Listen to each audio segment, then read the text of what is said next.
इसी तरह के कार्यक्रम चला चला करके लोगों को इस अंधविश्वास और आडंबर से बचाने का प्रयास करते रहे।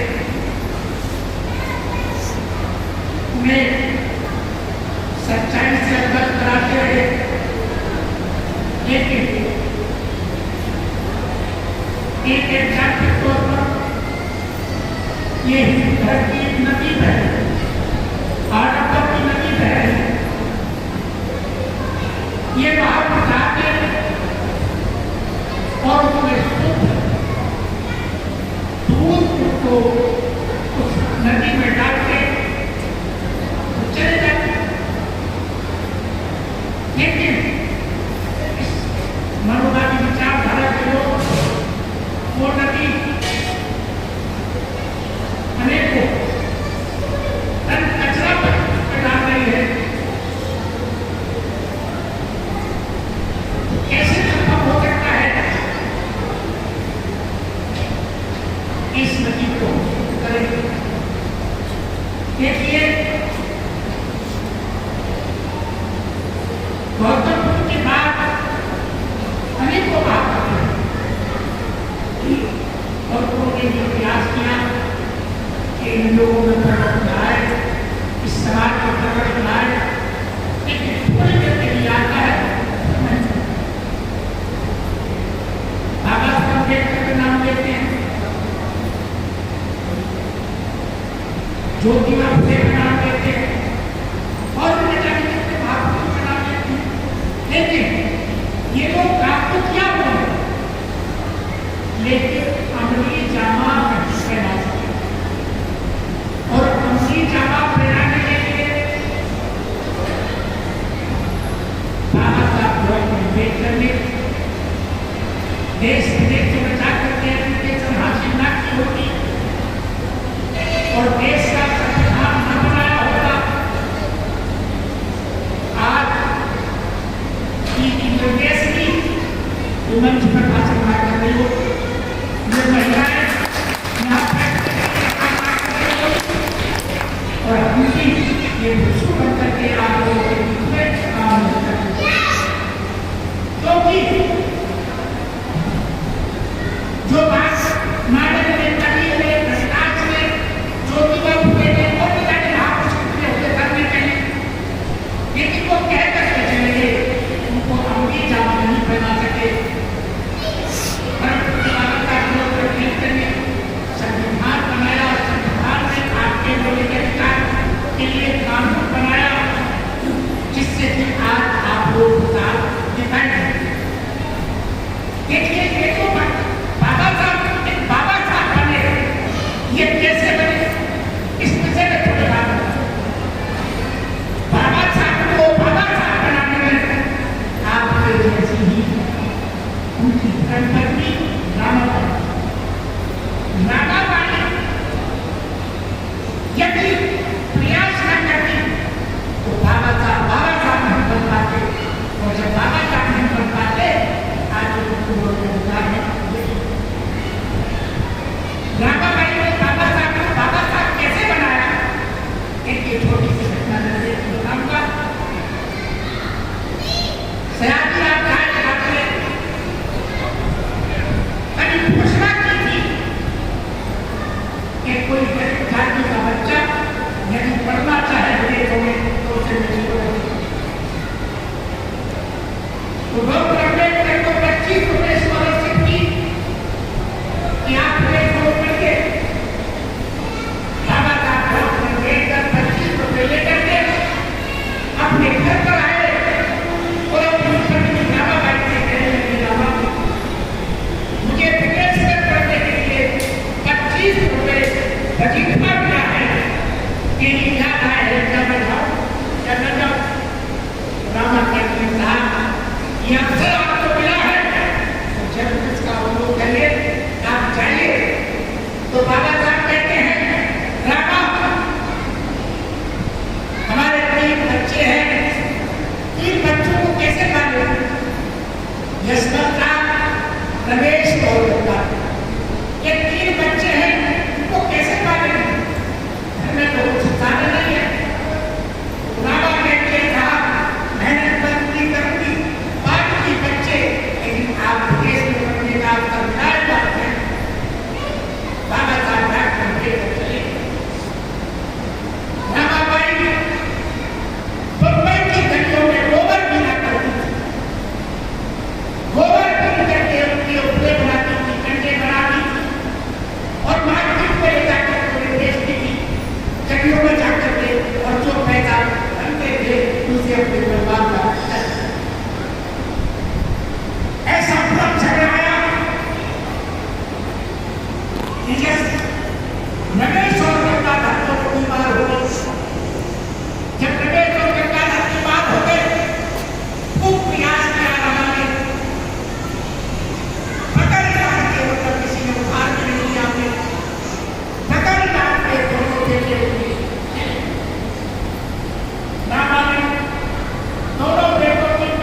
यदि नहीं आप लोग पैसे नहीं भेजती तो आपकी पढ़ाई छूट जाती और मैंने आपको पैसे इसलिए भेजी है कि पुत्री भी पैदा हो जाती है लेकिन पढ़ाई पूरी नहीं हो पाती। बाबा साहब अम्बेडकर बड़े बहुत खुश हुए। उसके बाद ऐसा ही चलता रहा। बाबा साहब अम्बेडकर ने सयाजीराव गायकवाड़ के यहाँ जाकर के नौकरी की। वहाँ उनके साथ अवाम के विभाग किया गया तो उन्होंने नौकरी से रिजाइन कर दिया कि मैं ऐसे अपमान को नहीं करूँ। नौकरी से रिजाइन करके डॉक्टर अम्बेडकर घर पर आए और उनकी पत्नी रामा को कहने लगे, रामा मैंने नौकरी से रिजाइन कर दिया। रामा कहती है, साहब आपने ये क्या किया? मुझे बड़ी उम्मीद थी कि आप सरकारी नौकरी करेंगे, घर में पैसा आएगा, घर में खुशहाली आएगी, लेकिन आपने क्या किया कि इस बार बाबा साहब कहते हैं, बाबा हमें नौकरी नहीं करता, हमें वकालत करो। बाबा साहब डॉक्टर अम्बेडकर मुंबई के हाई कोर्ट में वकालत के लिए उन्होंने अपना पुस्तक जमा दिया। उसी समय रामाबाई ने एक बेटे को जन्म दिया जिसका नाम नागरत्न रखा गया। बाबा साहब अम्बेडकर उस बच्चे को गोद में लेके कहा करते थे, मेरा राजनगर जाग है। बहुत खुश होते। एक दिन ऐसा हुआ, बाबा साहब अम्बेडकर कचहरी में बैठे हुए थे। नागरत्न की बात और चलती। नागाबाई ने साहब के लिए सूचना भेजी कि साहब आपका बेटा बहुत बीमार है। बाबा साहब अम्बेडकर अपने बिस्तर राजनाथ को संभाल करके तुरंत घर पर आए। आकर के जैसे ही बेटा को देखा तो बुखार से कब रहा। बाबा साहब अम्बेडकर ने बेटे को उठाकर गोद में लिया तो वो बेटा इंतजार कर रहा था कि मेरा बाप मुझे कब गोद में उठाएगा और कब तक। बाबा साहब अम्बेडकर उस बेटे को उठाकर अपने सीने से लगाते हैं। उसी समय उनके गुलाब बाबा साहब करके रोते।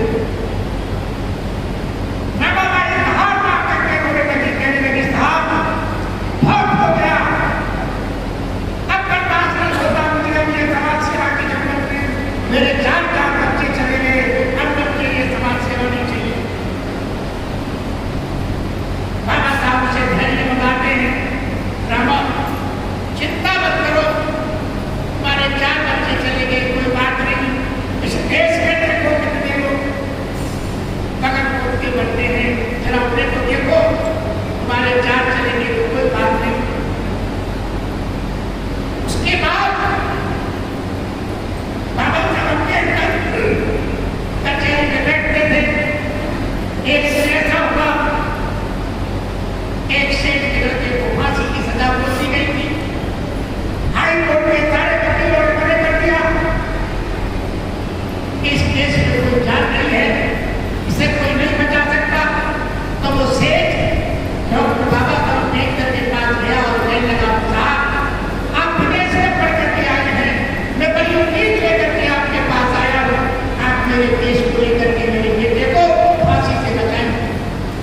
बाबा साहब डॉक्टर अम्बेडकर ने फाइल को देखा पढ़ करके,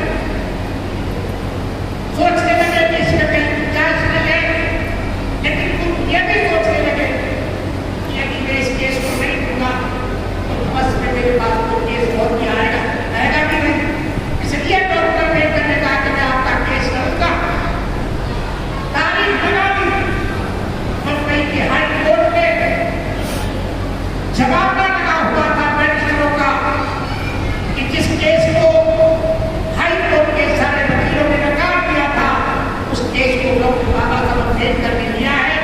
देखे कैसे जिताएगा, कैसे बचाएगा उस फांसी से। बहस शुरू हुई, जज ने कहा कि इसको फांसी होगी। डॉक्टर अम्बेडकर नहीं बोले, उन्होंने कहा ठीक है।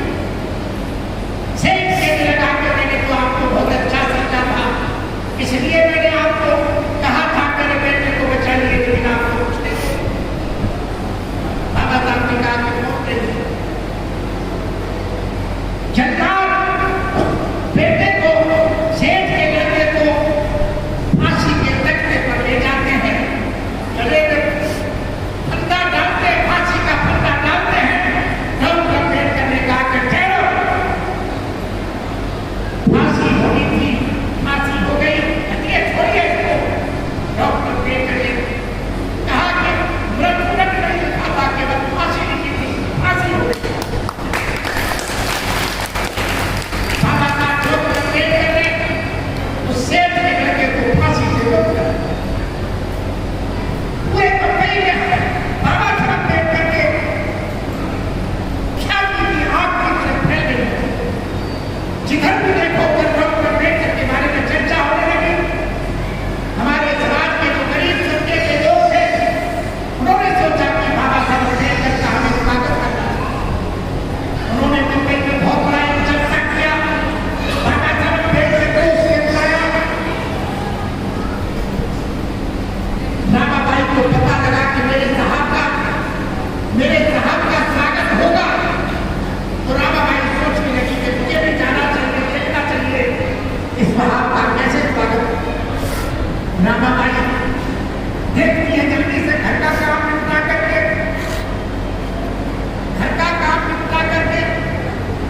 जब देखते हैं कि मेरे को कपड़े फटे हुए, अब फटे हुए कपड़ों को पहन कर जाऊंगी तो साहब की बेइज्जती होगी। फिर भी उसे दिखाई दिया एक बार सयाजीराव गायकवाड़ को साफा बांध करके सम्मानित किया था, तो धोती पर साफा टंगा हुआ था। रामाबाई ने वही साफा साड़ी की तरह लपेट करके और तैयार हो गई जाने के लिए, क्योंकि महाराज की औरतें यहाँ से ऊपर कपड़ा नहीं पहनती थी, केवल इस तरह से पूरे रहते थे, तो कपड़ा साड़ी की तरह लपेट करके वो चलती और जाकर के बहुत बड़ा हजूम था। रामाबाई एक पेट की आग में जाकर खड़ी हो गई। बाबा साहब डॉक्टर अम्बेडकर की पहली नजर में देख लिया बाबा को। जब बाबा साहब अम्बेडकर को माला पहनाने का क्रम समाप्त हुआ, बाबा साहब अम्बेडकर अपनी बात कहने के लिए तैयार हुए, तो बाबा साहब अम्बेडकर ने सबसे पहले कहा, आज मैं इस लायक बना हूं कि मुझे फूलों से डाला जा रहा है। आज मैं इस लायक बना हूं कि मुझे ये लोग इतना सम्मान दे रहे हैं। इसके लिए श्रेय जाता है तो मेरी पत्नी रामाबाई के लिए जाता है। रामाबाई ने ये मुसीबत काट करके मुझे न पढ़ाया होता, आज मैं शिकायत नहीं करता कि वो मंच पर फूलों से डालेगा। रामाबाई को जब ये शब्द सुनाई दिए कि बाबा साहब ये कह रहे हैं कि आज मैं शिकायत बना हूं, तो इसका श्रेय रामाबाई को है, मेरी पत्नी को है। और रामाबाई फूट फूट करके रोने लगी और कहने लगी, साहब जब रोने लगी तो बाबा साहब अम्बेडकर मंच से उतर करके रामा के पास आ गए और उसके दोनों हाथ पकड़ करके कहने लगे, रामा मैं समझता हूँ तेरी परेशानी।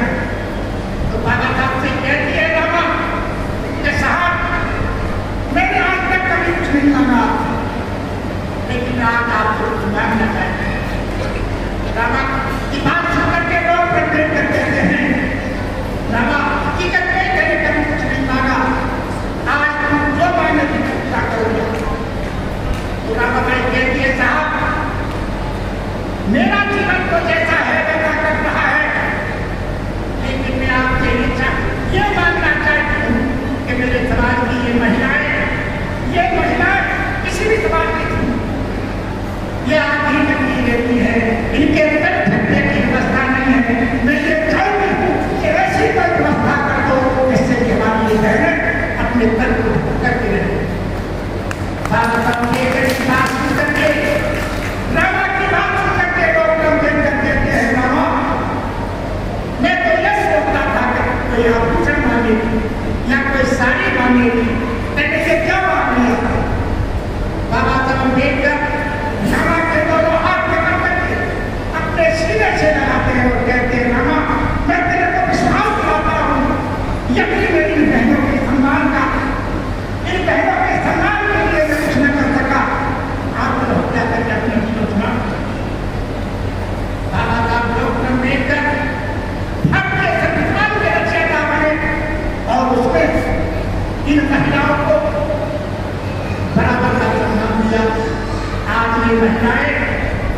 इनसे पूछो जब अलमारी की खिड़की खोलती है तो सारे लोग सूत्रों की लाइन में कौन सा पड़े? ये प्रभु की बाबा का लोग कंधे करती करेंगे, लेकिन ये बेटी की पूजा करेगी ना बाबा का। अब इनसे पूछा जाए बेटी कौन है? अरे बेटी हमारी माँ है, हम उसको नहीं पूजा करें, लेकिन पुरुषों पर इस बात में महिलाओं से पूछो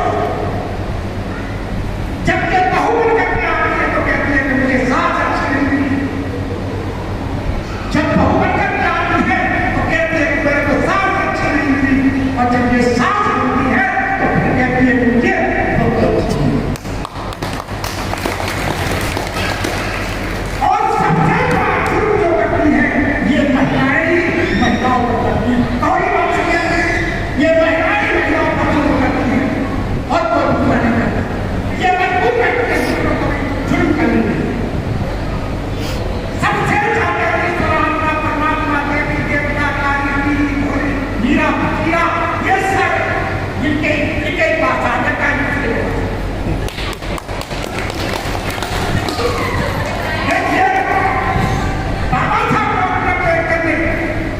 बाबा साहब डॉक्टर अम्बेडकर ने बुद्ध के रास्ते को इसलिए अपनाया था कि जिसमें ये कहा गया था, नरेश बाबा साहब अम्बेडकर कलामों के प्रदेश में गए तो कलामों ने ये बात कहा था, भगवान आपसे यहाँ बहुत लोग आए थे और वो अपनी बात कहते थे, जैसे हम कह रहे हो ठीक है, लेकिन आप आए हो तो आप भी कह रहे हो। तो उन कलामों के प्रश्न का उत्तर देते हुए उन्होंने कहा, कलामों किसी बात को इसलिए मत मानो कि किसी पुस्तक में लिखी है, कोई बड़ा आदमी कहता है या बहुत लोग कहते हैं या परंपरा से चली आ रही है या मैं कह रहा हूँ, इसे सही मत मानो। सही जब मानना कि जब वो तरक्की का उतरे जो तुम्हारे भी हित में हो और दूसरों के भी हित में हो, अपने भी हित में हो और दूसरों के भी हित में हो, तो मान लो ये बात। यदि अपने हित में है और दूसरों के हित में नहीं है तो वो सही बात नहीं है।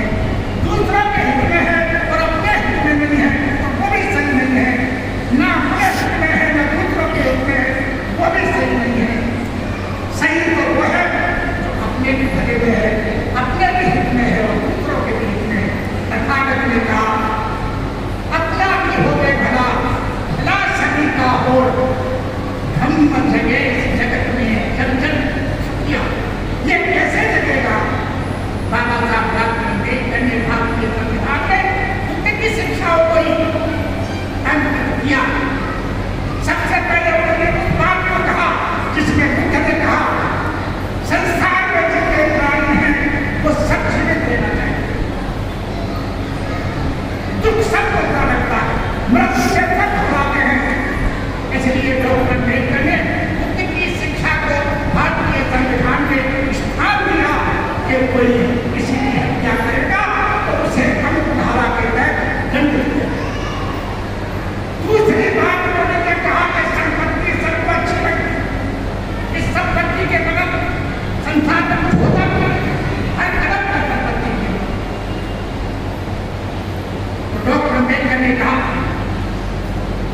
कि कोई किसी की चोरी करेगा तो उसे भी अमुक धारा से दंडित किया जाए। किसी की मेहनत से उपार्जित संपत्ति का हरण करेगा तो उसे अमुक धारा के तहत दंडित किया जाए। तीसरी बात उन्होंने भारतीय संविधान में कानून बनाया, मनुष्य एक सामाजिक प्राणी है, समाज में रहता है और जब समाज में रहता है तो सामाजिक नीतियों का भी पालन करना पड़ता है। सामाजिक नीति क्या होते हैं कि समाज में रहकर के माँ को माँ कहना पड़ेगा,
मेरे से छोटे हैं उनके साथ हम ऐसे बात करें जैसे हम अपने बेटे के साथ बात करते हैं।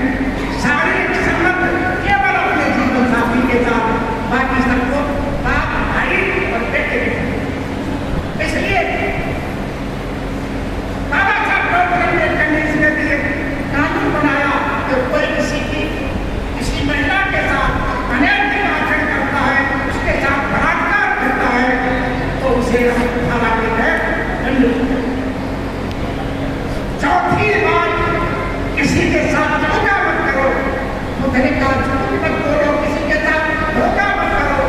तो परम पूज्य बाबा साहब डॉक्टर अम्बेडकर ने इसको भी भारतीय संविधान में कानून बनाया कि कोई किसी के साथ धोखा करेगा, झूठ बोलेगा तो उसके लिए भी हम धारा के तहत दंडित किया है। और पांचवी बात, बुद्ध ने कहा नशा सारी बुराइयों की जड़ है। जो व्यक्ति नशा करता है वो कोई भी बात करता है। इसलिए बुद्ध ने कहा संसार में कोई भी बात नहीं किए जाते हैं वो जब नशा के दर पर किए जाते हैं। इसलिए बाबा साहब डॉक्टर अम्बेडकर ने भारतीय संविधान में व्यवस्था की जब कोई नशा करके किसी के साथ बदतमीजी करेगा तो उसे दंडित करने का प्रावधान समझा। देखिए बाबा साहब अम्बेडकर ने बुद्ध की शिक्षाओं को भारतीय संविधान में कानून लागू किया। अब चाहे देखो हिंदू सिख ईसाई पारसी बौद्ध कुछ भी कहे, लेकिन भारतीय संविधान का कानून को मानना है। अच्छा आप बात किया जैसे अभी मैं बता और मैं सुनता रहता देख पा रहा हूँ जगह जगह जाकर के अपना प्रयास करते कैसे करें। निर्देश से बेकार मेरी मुलाकात थी, कुछ क्या जा रहे थे और पार्टनर के सामने वाली सीट पर बैठे थे। उस दिन के बाद काफी कई बार मुलाकात हुई, लेकिन मैंने ये देखा है वो प्रयास में लगे और मैं ये मानता हूँ कि नेक नियत से कोई यह काम नहीं करता है, ईमानदारी से कोई काम करता है तो सफलता उसे मिल ही जाती है। उत्सव प्रेमी ने लिखा था सफलता कदम चुमेगी, सफा की नियत है ये प्रगति। सफलता कदम चुमेगी, सफा की नियत है तेरी, मिशन से दीप के प्यारे जो सच्ची प्रीत है तेरी।